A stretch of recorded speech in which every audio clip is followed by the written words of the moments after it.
Olá, pessoal. Viemos aqui trazer um tema que já foi questionado, já foi falado por nosso querido Léo Pessini, que faleceu já tem um pouco de tempo, mas ele sempre falou do bom morrer, da eutanásia, da ortotanásia, da distanásia, da forma de morrer e do bom morrer. Mas nós trazemos aqui como pacientes, como terapeutas holísticas integrativas, como familiares de pacientes, como líderes de ONGs, como pessoas que estamos integradas nessa luta diária, nessa luta no dia a dia da mistanásia e das doenças crônicas, as doenças raras. Então, o que vem a ser esse termo mistanásia? Ele foi primeiramente falado. O termo foi descrito por Márcio Fabre dos Anjos em 89, mas quem realmente falou mais, escreveu mais, foi o Léo Pessini.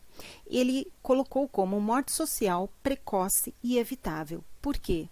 Porque se você está numa fila de um SUS, se você está numa guerra ao tráfico de drogas, se você não tem saneamento básico, isso lhe falta e você pode morrer. Abrevia-se a sua vida e pode ser evitado pelo Estado.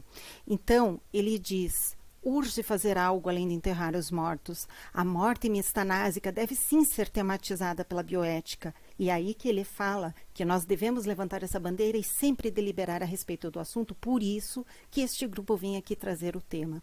Para que todos possam viver e morrer com dignidade. Isso implica lutar por uma realidade que favoreça o bem viver para todos.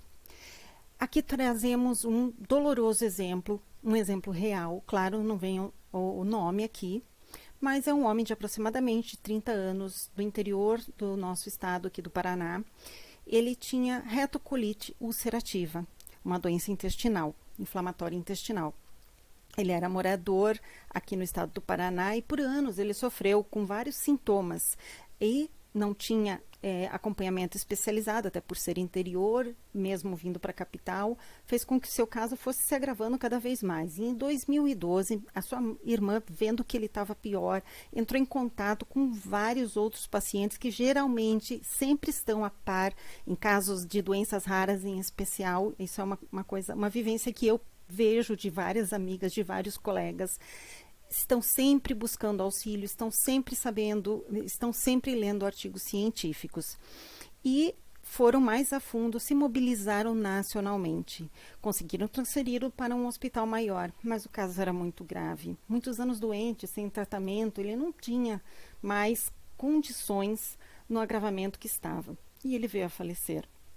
Sem orientação médica e sem os medicamentos, ou seja, sem um diagnóstico adequado e tratando.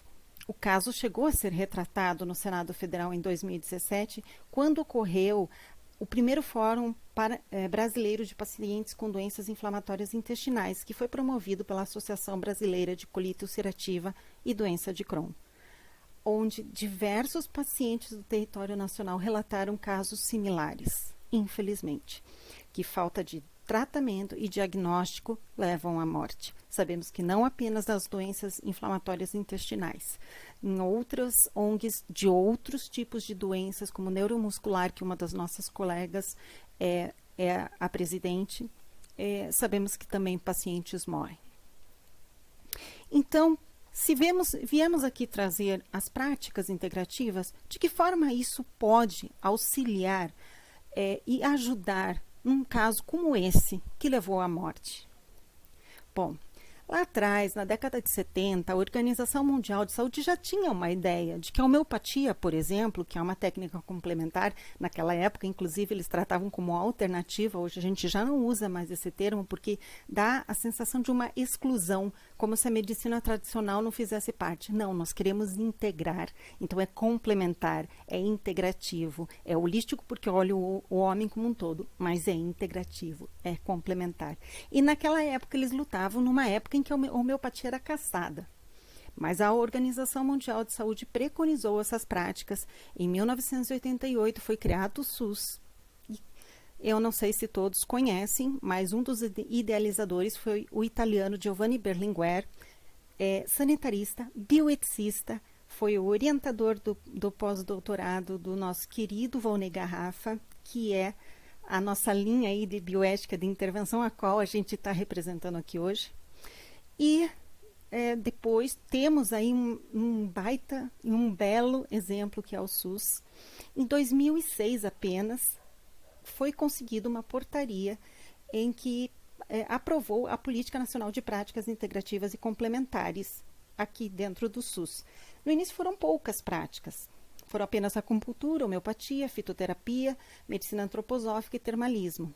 11 anos depois, mais algumas foram incluídas, inclusive as tão conhecidas meditação, musicoterapia, ayurveda, o reiki e entre outros, yoga, quiropraxia, alguns que vocês provavelmente no caminho para casa ou quando estão pela rua veem placas de profissionais assim e às vezes nem vem à nossa mente que isso já é uma prática que existe no SUS. No ano seguinte, há 2 anos, né, a aromaterapia, a apiterapia, mais outras foram incluídas nesse pacote e atualmente são 29 categorias. Por que categorias? Porque, por exemplo, na imposição das mãos existem vários outros tipos de técnicas. Na própria medicina ayurveda tem vários tipos de técnicas. Na fitoterapia tem várias formas de se aplicar. No caso, então, por que nós estamos falando de terapias integrativas lá para aquele rapaz que faleceu de retocolite ulcerativa? Bom, pessoas como ele, que têm famílias sofrendo, não apenas um reiki, quem já teve a oportunidade de receber mais uma constelação familiar para dar suporte àquela família e entender, meu Deus, mas por que comigo? Entre várias outras técnicas, podem trazer um conforto, um alento a essas pessoas. E aqui nós trazemos que essa integração das PICs, né, chamadas PICs, com a medicina convencional já existe, porém é necessário que o profissional seja qualificado, concursado pelo SUS e seja da área de saúde. Não são tantos assim.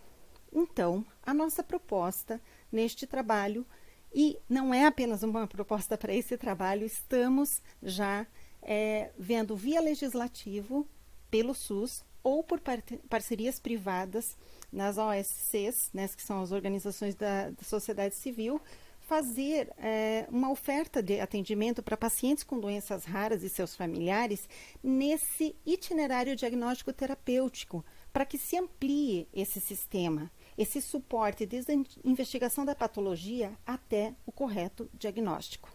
Esse apoio biopsicossocial ao portador da patologia, desde esse início lá naquele centro de diagnóstico, vai trazer à família, ao paciente, uma humanização. Esse paciente pode morrer? Sim, mas ele pode reduzir a mistanásia. E como diria Léo Piscini, claro, não podemos deixar de falar dele novamente, a luta contra a mistanásia é necessária e através da PICS a gente vê que é tirar do porão e colocar em evidência a realidade na qual, principalmente, encerram-se graves e urgentes implicações éticas, pois as mortes mistanásicas ocorrem à luz do sol. Contudo, as causas e implicações são colocadas metodologicamente nos subterrâneos que, por vergonha, comodismo ou negligência, a sociedade prefere manter escondidas. Nós agradecemos a todos e que as PICs e a mistanásia continue sendo debatida. Gratidão.